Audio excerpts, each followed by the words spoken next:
আসসালামু আলাইকুম বন্ধুরা, আপনারা সবাই কেমন আছেন? যার যার অবস্থান থেকে ভালো আছেন। আজকে আমি একটা নতুন রেসিপি নিয়ে আসলাম, কাঁঠাল দিয়ে ঝটপট বিকালে নাস্তার রেসিপি।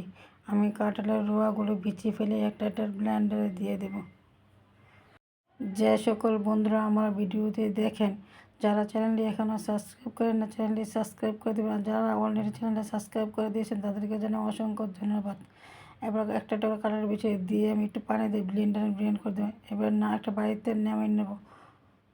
অল্প একটু পানি দিয়ে মিক্সারটা ভালোভাবে ধুয়ে নেব, ধুয়ে একটু পানি দিয়ে দেব। এবার কাঁঠালের মিক্সারটা ভালোভাবে চামচ দিয়ে আর 2 মিনিট ভালোভাবে নেড়ে চেড়ে নেব। এবার দিয়ে দেবো 2 চামচ চিনি। চিনিটা দিয়ে আমি আবার 2 মিনিট নাড়াচাড়া করে নেব, চিনিটা গলে যায়। এবার দিয়ে দেবো 2 চামচ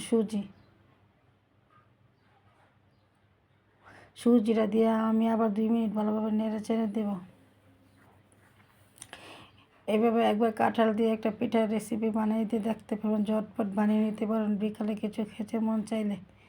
এইভাবে একবার বানিয়ে দেখুন। এবার দিয়ে দিলাম 1 কাপ ময়দা। ময়দাটা দিয়ে আমি আস্তে আস্তে ভালোভাবে নেড়ে ছেড়ে দেবো। ভালো একটা ব্যাটার দিয়ে দিলাম অল্প একটু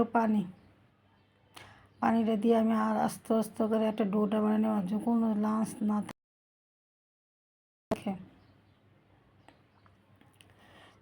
যারা আমার চ্যানেলে নতুন বন্ধু আছেন, ভিডিওটি দেখতে দেখতে এই পর্যন্ত চলে এসেছেন, একটা লাইক দিন, এই ভিডিওটিতে লাইক দিয়ে কন্টিনিউ করবেন। এবার দিয়ে দিলাম একটু লবণ আর একটু বেকিং পাউডার দিয়ে আমি ভালোভাবে মিশিয়ে নেব। ভিডিওটা টেনে টেনে দেখবেন না।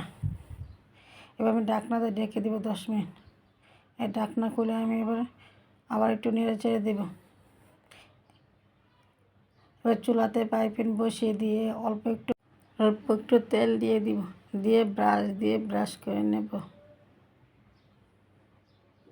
এবার ফ্রাই প্যানটা গরম হয়ে গেছে, দিয়ে দিব ব্যাটারগুলো পিঠার। এবার ঢাকনা দিয়ে ঢেকে দেব। বেশিক্ষণ লাগবে না, 30-40 সেকেন্ড লাগবে। পিঠাটা আমার হয়ে গেছে, নামিয়ে নিলাম। আমি আরেকটা পিঠা বানিয়ে দেখে দিচ্ছি। অল্প সময় পিঠাগুলো তাড়াতাড়ি হয়ে যাচ্ছে, অসংখ্য ছিদ্রযুক্ত হয়েছে। এবার ঢাকনা খুলে আমি পিঠাটা নামিয়ে নেব। দেখেন অসংখ্য ছিদ্রযুক্ত হয়েছে, খেতে দারুণ লাগে এভাবে। এবার আমি আরেকটা পিঠা ঢাকনা খুলে পিঠে বানিয়ে দেখাই দেব। এখনও কাঁঠালের সিজন, ছোটো বড়ো সবাই পছন্দ করবে, একবার বানিয়ে দেখুন।